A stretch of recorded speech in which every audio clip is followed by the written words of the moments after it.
So this is kind of new and different for me. I'm actually up here. As you guys know, I've been kind of keeping the event going on and the program going on. But what you might not know is that I'm a two-term elected official in the village of Mamaroneck. I sit on the Board of Trustees. We have a village of over 19,000 people. And that is the role that I am in right now, in that capacity, in moderating this particular panel, because we are going to be talking about zoning, jurisdictions, and rights of way. You know, a lot of issues and concerns in deploying solutions have to do with what do you need to get done from a planning and permitting standpoint, what are concerns from an environmental standpoint, and what are the legal and FCC requirements that we need to account for. And so I have a panel here of esteemed specialists who will introduce themselves, and we'll have an interesting discussion, I can guarantee that, about all of these issues. So we'll start right now with Marvin on the end here.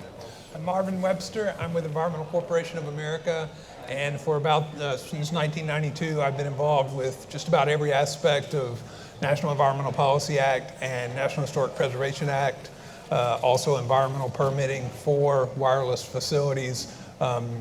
When I talk about NEPA and NHPA or National Historic Preservation Act, that's principally environmental issues and historical resource issues for wireless facilities. I'm sorry, excuse me, just before we go to Lino, if anybody can make sure that the doors are closed, that would be very much appreciated. Thank you very much for that. Lino, go ahead. Good afternoon. My name is Lino Sciarretta. I'm a partner at the law firm Wilson, Elser, Moskowitz, Edelman, and Dicker.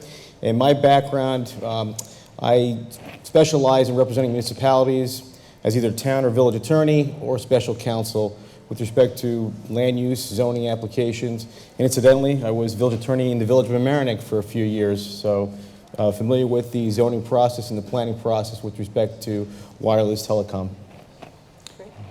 David Bronston. I'm a special counsel at Phillips, Lytle, and I specialize in telecommunications infrastructure.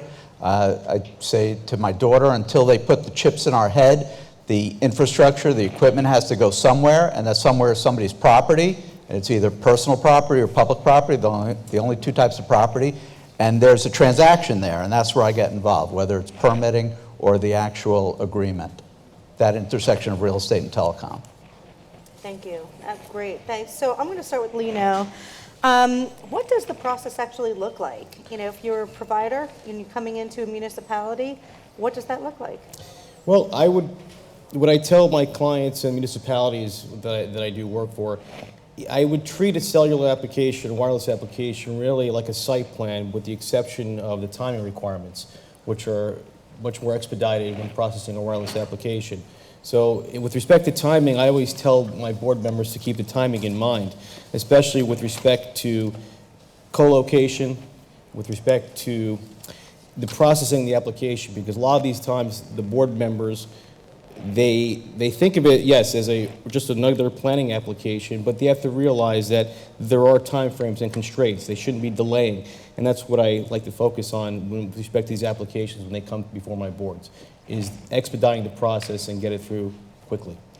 So from my experience, anyhow, as a trustee, a lot of the public concerns have to do with not just the process. They actually don't really care so much about the process.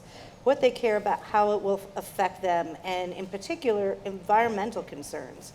And so I know, we're lucky to have Marvin here up on the panel. How can we demystify these environmental concerns that residents tend to have about bringing cellular services into villages, towns, and cities? Well, federal agencies, FCC being one of those, have a process where the federal agency has to consider the environmental and cultural resource consequences of an action. And as far as demystifying, you have residents who essentially don't want to look at these facilities. They want all the benefits. And so the opposition, if you will will tend to latch on to environmental and historic resource concerns as a way of throwing a stumbling block in the way of deployment of facilities, when it may not be the environmental or the cultural historic preservation aspect that they're necessarily opposed to. It's just a good way to, it's a lever to use to pull things in your direction if you're opposed to facilities. So we've got the perspective of, the village, town, city, what they're looking for and how they can work through the process. We got residential concerns, right? Or, end users and, constituent concerns from an environmental perspective. So what's in it for the providers? Well, we have to build out, we are required under our, the carriers are required under their federal licenses to build out and serve the public. So this is a necessity.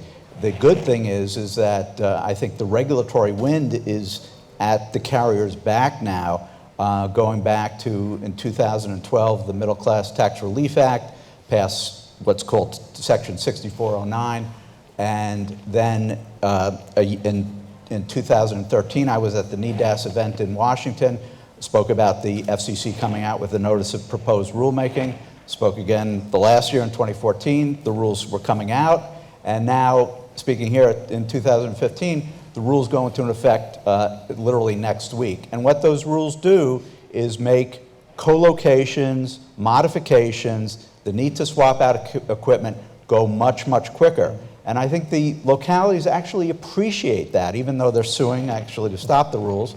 They appreciate that there are bright line rules that they can go to their constituencies and say, look, these are the rules, we have to follow them.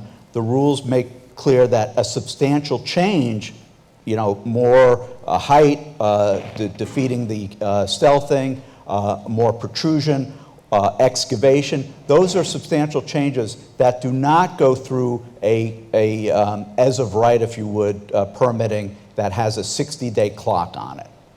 And so how are village planning boards and zoning boards and all those types of boards, how are they getting educated, and how are they going to be able to respond to this type of requirement, a new ordinance, and put that into play? When people like David come before our boards, it's a pretty easy thing to do because, I'd say, maybe 5 years ago, you'd still have people come out, talk about RF emissions and things that we kept telling the public, listen, you can ask for this kind of information with respect to make sure they comply, but you can't deny an application based on that. They're preempted. So what's happening, what I've seen, is carriers now much more sophisticated coming before the boards, and they make my job easier because they're the ones who are coming and educating my board, educating the public, because I just have to say, hey, look, David, please explain to the public, what's going on here in terms of your application, what we can and we cannot do.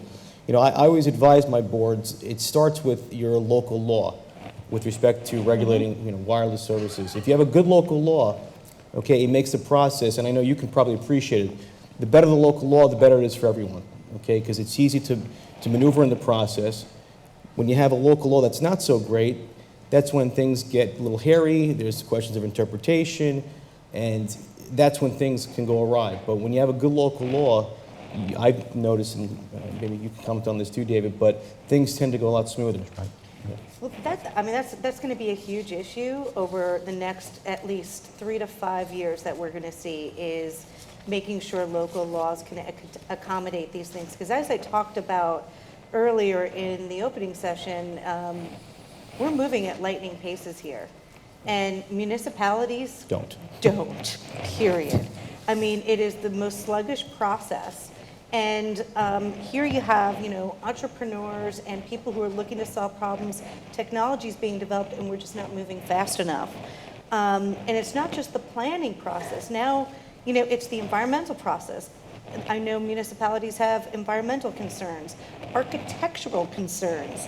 How does that all come in play from your perspective? Well, David talked about the new rule that we have, and there's a component in that rule that allows for, well, let me back up. There's no categorical exclusion for DAS or small cell facilities, be they in the right-of-way, be they inside a building.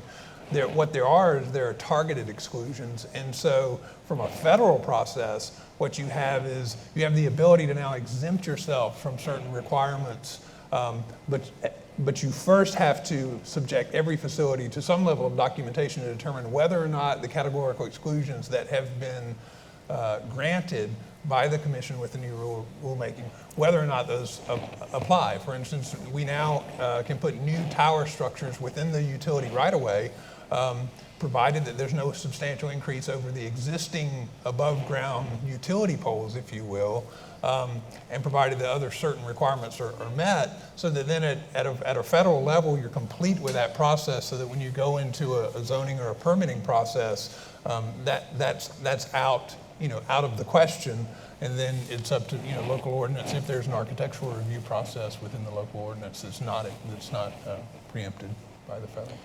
But to pick up on Lino's point, yeah, having a good wireless ordinance is important, but to your point about the speed of change, that, I try to build a DAS system on a very high-end area in Long Island, and you're applying DAS to an ordinance that requires a setback and parking at a facility, and you're just, and balloon tests for something that it just doesn't work. So you really have to be creative and work with attorneys like Lino who want to work with you. Yeah, absolutely. Yeah, and that's key. I mean, I've been through municipalities on the other side where it's not so friendly. You go in and you're met with a lot of resistance, because I think part of the reason is the education's not there. I think they need to be educated on what's going on. I mean, I know in one municipality that I represent, I think we've changed our local law. I'd say within the past 5 years, it's probably been changed about 4 times, which is, in the municipal world, lightning fast, okay? But like David was saying, when you have people who want to work with you, things tend to go a lot smoother. And municipalities know now they have to hire consultants, and with the right preparation, they know what questions to ask, with respect to aesthetics, stealth technologies, and these are things that we can work with together to get a mutual, win-win. And you're a part-time trustee. They meet once every 30 days or so. So you have to get some help on this. I mean, I'll tell you, I also think that we're at a tipping point, that there really is a generational change now. And I'll tell you a story from this DAS system I was doing on Long Island, very high-end area. People started to say, well, I don't want this outside my, it was 500 feet away from the road, their house, but I don't want this on the road because it's going to diminish my property value. And so we got all the experts together to show that there isn't that effect on the property values, and we're about to present to the board. And one of the trustees got up and said, I'm a real estate broker, and it's really not true, because people who are coming in to look at the homes in this area are asking, what's the coverage like? So it's really, we are at this point where I think people are more comfortable with the technology, and we're going to see an easier time. And so it's really interesting to give you a little bit of insight into the role of a trustee. For instance, I actually meet once a week. There are public meetings that are televised every 2 weeks, and on the weeks that we don't have a publicly televised meeting, we have a public work session meeting that's not televised. But we're also invited to various monthly meetings. The Westchester Municipality group has monthly meetings, and they bring in special presentations. And the last one, I was supposed to leave early because I had another meeting to go to, but I had to stay because it was all about DAS. They had experts come in and educate the municipality government, including those who run in the village manager office and the village managers and the clerk's office, about how to negotiate rights for towers and issues having to do with DAS. And it was really very fascinating. But just like with anything, we're not necessarily the bodies that are making those decisions, nor are the village managers. And a lot of these decisions are being made in the fire departments and the police departments, and then they have to roll up. And it gets to be rather complicated because one hand doesn't always talk to the other, and consultants are always the best, the most highly sought after folks that to bring on to projects because they cost money. But getting access to education by means of attorneys and advisors and volunteer members is really what they rely on, and it's really challenging to work through all of these issues. Especially, right, and bringing it back home today for in-building solutions. I mean, we have in-building solutions which, I mean, yes, you could, you know, we're talking about putting, you know, cell sites out or small cell sites on buildings and, you know, being able to put DAS systems, you know, but what happens with in-building? These are private property owners. Yeah, I mean, you know, it's not the same as a zoning issue per se, because you're not building, you know, a macro site or a tower or a rooftop. You're installing something within the private property of the owner that needs, you know, a building permit perhaps, an alteration permit, if you will. But you certainly need to do a transaction. You have to have an agreement with the owner and address the landlord's concerns about aesthetics, about power, you know, who's paying for the power, you know, compensation, if any, a revenue share, if any, who has the burden of building the neutral host, if it's a neutral host system. So you have to have that agreement with the property owner. It's not so much a regulatory issue. But what about the invisible? The It's the spectrum. What about that invisible that we, yeah, you could put some equipment in a building, and yes, you can shake hands and do a deal, but well, there are people here much more knowledgeable about spectrum than I, Yep. but you know, everything has to work together, and you can't interfere with licensed frequencies, and that's, you know, that's the way it's got to work. I mean, you know, in terms of the invisibility, if you will. And from my standpoint, if it's invisible, it's that much harder to regulate from a municipal standpoint. That's right. Because, again, it's not a structure per se that a zoning code would define it, but you might have to go get a building permit for it. Again, those are things that municipalities now have to probably further legislate and change their local Right. laws to address that. Right. it's really challenging. And who's responsible for ensuring it's FCC compliant once it's in the building? It's the licensee's responsibility to ensure compliance at the federal level, because that's the trigger that pulls them into the federal process is the fact that the agency has to issue a license. So that on a federal level, it really doesn't matter whether you're inside or outside. You get away from the exterior view shed, but you still have the same requirements because there are building interiors that are historic and that can be damaged by installation or deployment of wireless technology. So in many cases, you would end up submitting to an agency, say the State Historic Preservation Office, and getting a clearance, but you know, you may be required to modify the placement of antennas or the way that they look in order to preserve the historic integrity or the historic fabric of the building you're installing in. And I do a lot of transactions for rooftops and other facilities. The most important provision out of 25 provisions in the agreement is the interference provision. Most important to my clients.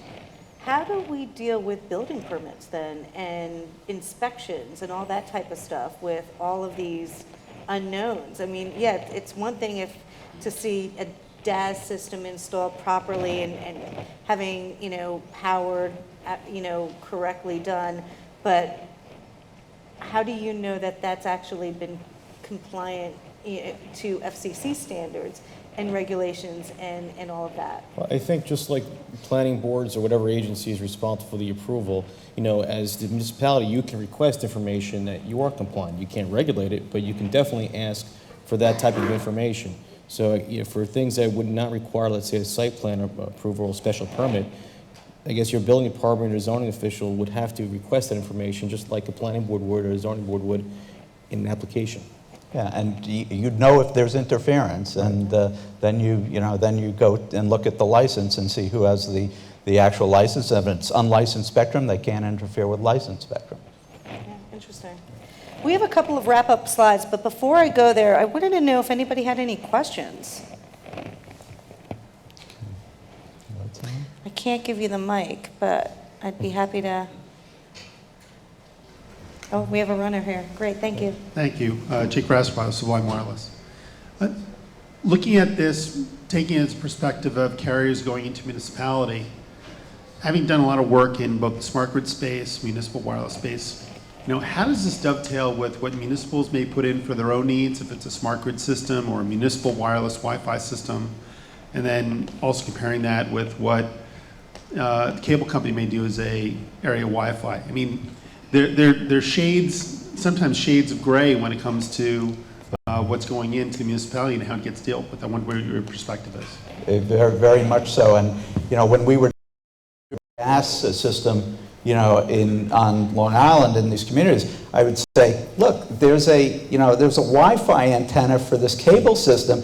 They didn't come to you. They just did it under their cable franchise, and their cable franchise doesn't talk about antennas. It talks about, fiber optic or coaxial cable. So you're touching on something that's, very, very important. And then, municipalities do want to put Wi-Fi systems in. They also want to have other people, AT&T, Google, whoever in New York City, provide it gratis. But New York City has now turned the payphones into Wi-Fi kiosks going forward. So they're not going to go through it's a public-private partnership and it's going to be franchised, but it's not on the municipality's dime. Anybody else want to address that? Any other questions?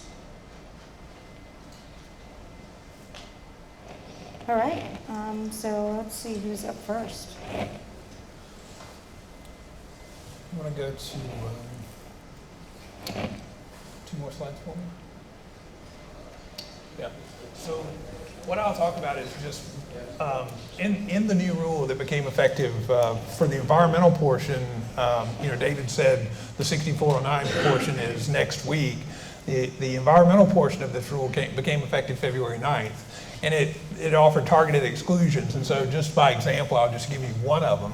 I've already talked about new structures in utility right-of-way. This one has to deal with co-locating on existing utility poles, so that basically if you meet certain size requirements, for instance, you're allowed to co-locate on a utility pole without having to go through submitting to State Historic Preservation Office, or because it's a federal process, there's an obligation on the licensee, the applicant, to consult with Native American tribes. And so the problem that we had was that we would have an outdoor DAS system that had a certain number of poles. Let's say we had 30 poles and 10 of those were over 45 years old. Well, as a technicality, the carriers were getting caught up in the problem of having to do a SHPO consultation. Whenever you do a SHPO, or State Historic Preservation Act consultation, you're also obligated to go to the Native American tribes. Well, the Native American tribes have fees, so we had poles where there's no ground disturbance. Another entity is bringing in the power and the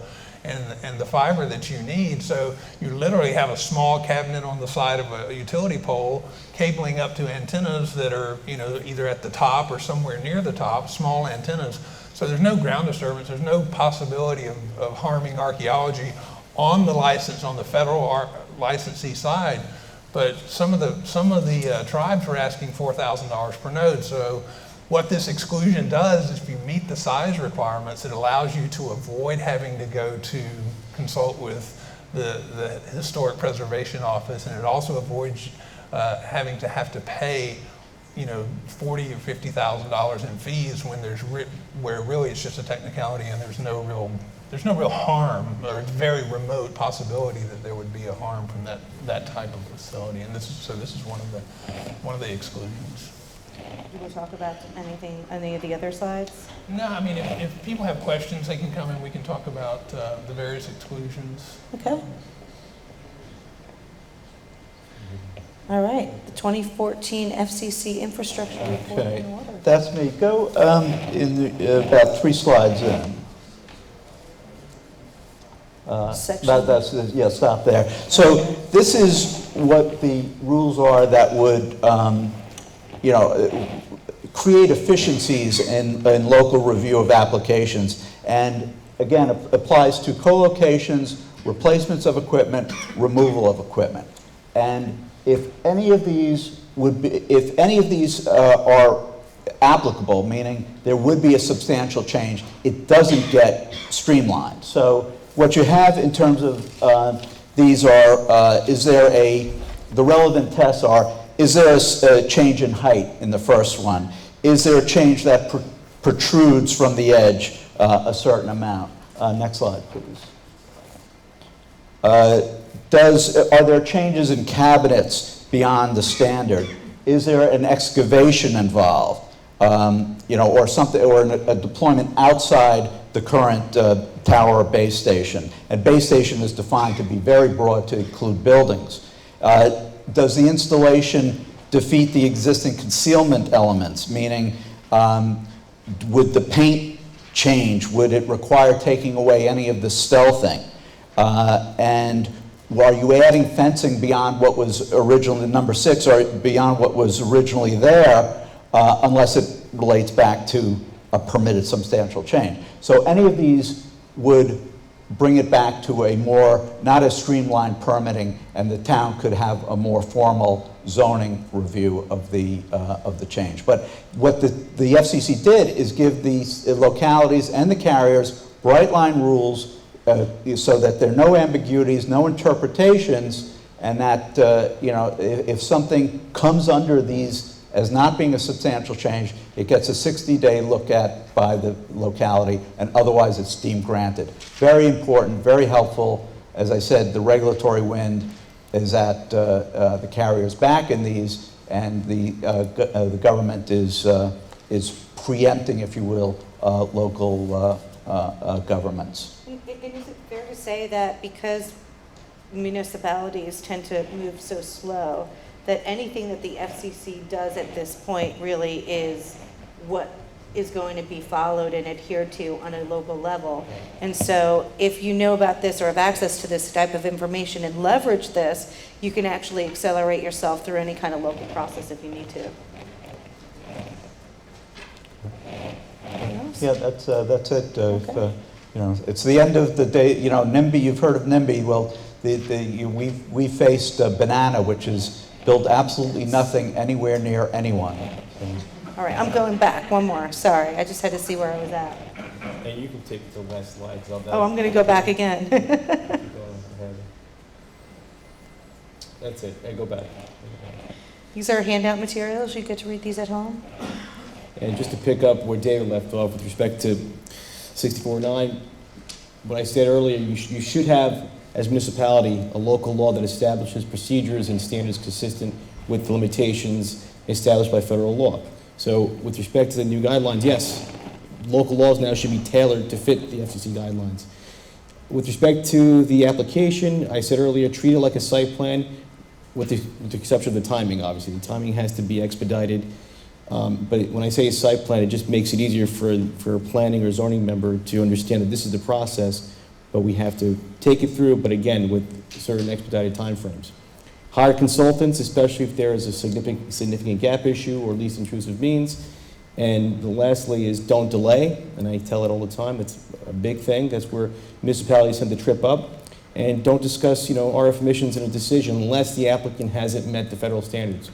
You're allowed to request it from the applicant, but you can't deny it on that reason. So, Absolutely. and that's it. Well, yeah. Any other questions before we wrap up? You don't want to be a delayer, or because you will, as a municipality, you will end up in the record at the FCC about why this is a problem nationwide. So. And then they will adjust all their And laws and regulations they will make it in order to And as a carrier, you shouldn't hesitate to work with, special counsel. The first call, what I'd like to make is to the town or village attorney when I'm not it. So just to start the process and to get a sense of, okay, what's the environment here? What's the climate like in terms of processing these types of applications? All right, there we go. So We're all set. So we'll take, we're going to clear the stage here. We're going to bring up our last speaker of the day, and then we're going to go into cocktails. So plenty of food and drinks are going to be waiting for us in about a half hour. So yeah, just one, beyond NIMBY and beyond Banana, there's also NOPE, which is not on the planet Earth. So That's right. Thank you, guys. Appreciate it. Thank you.